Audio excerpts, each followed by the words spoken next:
लेकिन हमारे जो एक एप्लीकेशन डाली उसमें 11 लड़कियों के फर्जी साइन करे गए ठीक है। और वो एप्लीकेशन सीएमएचओ साहब को दी गई। आश्चर्यचकित रहेंगे कि इस प्रकार के हमारे जिले में हमारी लड़कियां हमारे खिलाफ कैसे जा सकती है। आपने तो साइन नहीं किया नहीं की ना, आपके साथ इसी तरह की कोई हरकत नहीं। नहीं, कोई भी हरकत नहीं। किन के नाम थी वो शिकायत, किसके खिलाफ शिकायत थी?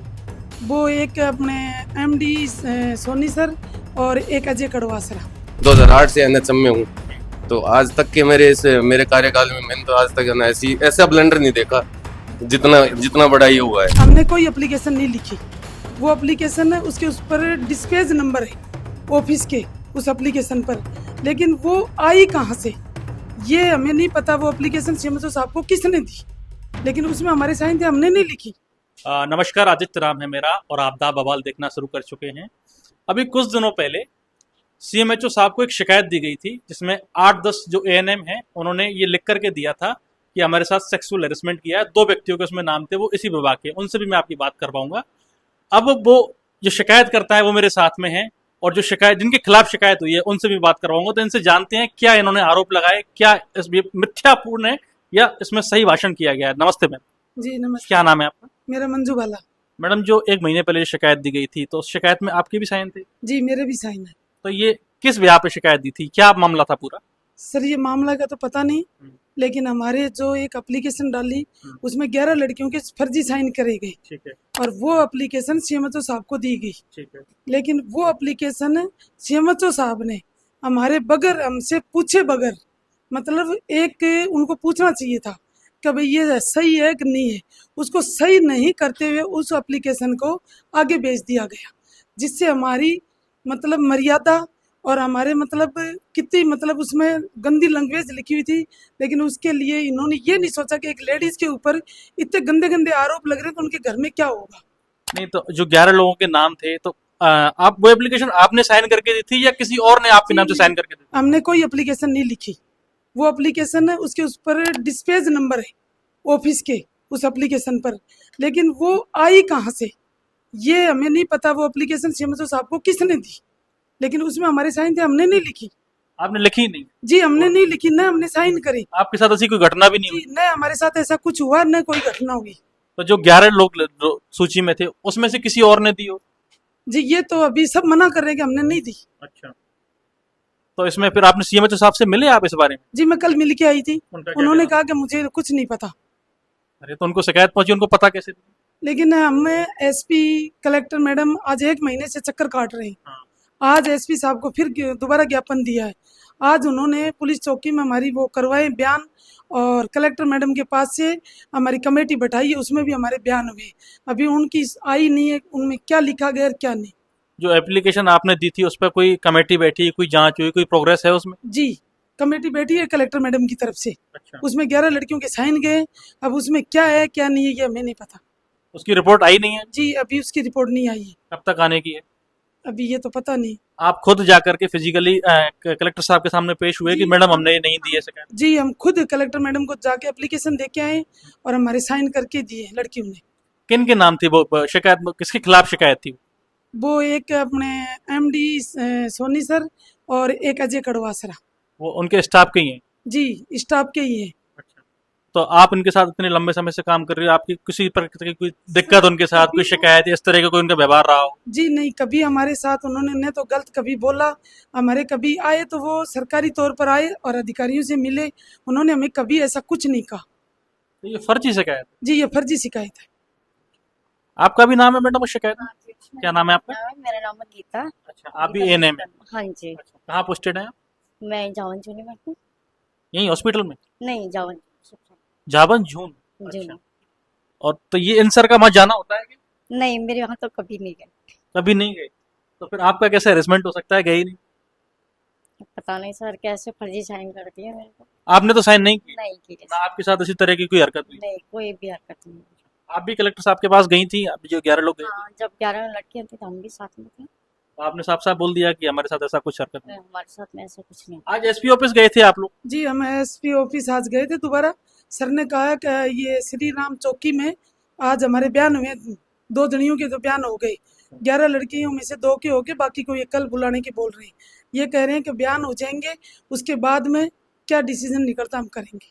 एसपी साहब ने कहा कि मैं पूरी छानबीन करके और जो दोषी है उसको सजा जरूर दिलाऊंगा। और इसमें आपको पता कितने दिन बाद चला कि आपके नाम से कोई शिकायत दी गई? 4-5 दिन बाद में। 4-5 दिन बाद। जी उसके तुरंत बाद आप सीएमएचओ साहब से गए क्या मिलने? जी।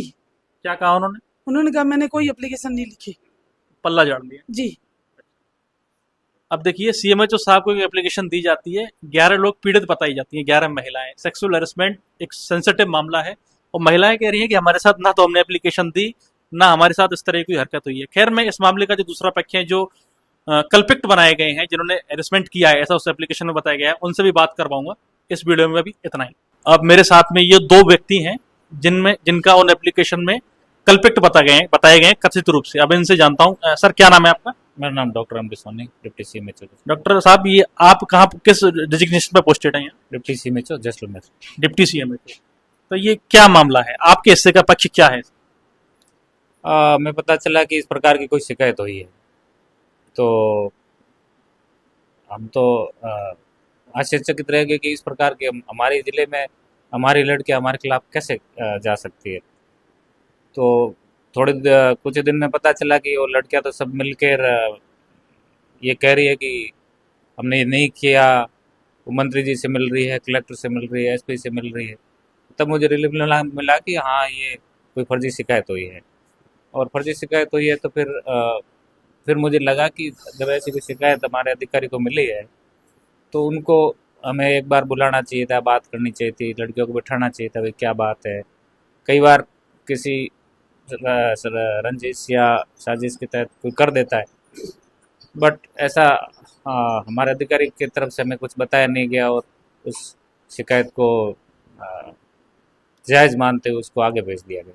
नहीं, जनरली इस तरह की शिकायत होती है तो एक इंटरनल कमेटी डिपार्टमेंट लेवल पे बैठती है। तो इस तरह की कमेटी आपके खिलाफ कोई मतलब लोकल लेवल पे कार्रवाई कुछ या पूछताछ या आपको समझाइश के लिए बुलाया गया बातचीत के लिए? इसमें जैसे कि पॉश एक्ट होता है, prevention of sexual harassment at work place 2013 act है, जिसमें ये लिखा है कि इंटरनल कमेटी होनी चाहिए, जिस विभाग में भी 10 या 10 से अधिक कर्मचारी है, उसमें एक इंटरनल कमेटी होती है जो इस प्रकार की शिकायतों की जांच करती है। हमारे अधिकारी ने उस कमेटी को वो जांच नहीं दी, चलो किसी कारण से नहीं दी होगी।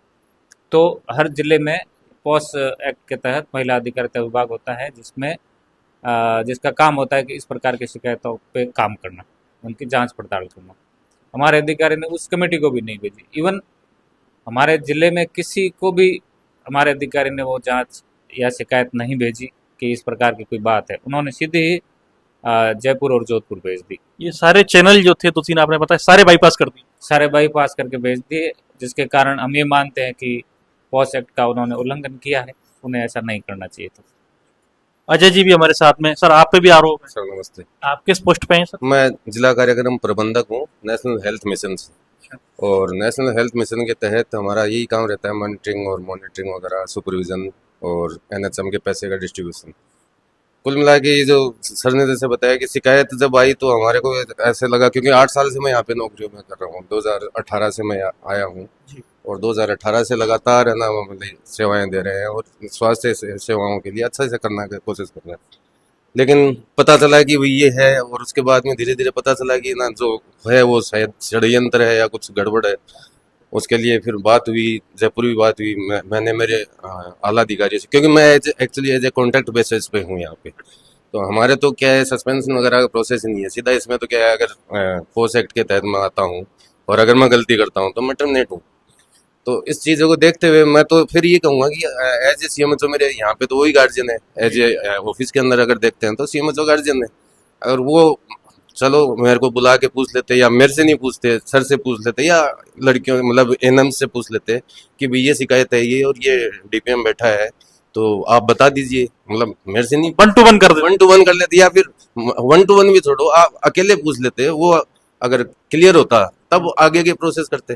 फिर वही बात है, एक्चुअली मैं एज ए एनएचएम होने के नाते मैं ये कमेटियां गठित करवाता हूँ, पीएससी सीएचसीओ तक, सब सेंटर लेवल तक ये कमेटियां होती हैं, महिला उत्पीड़न की कमेटी।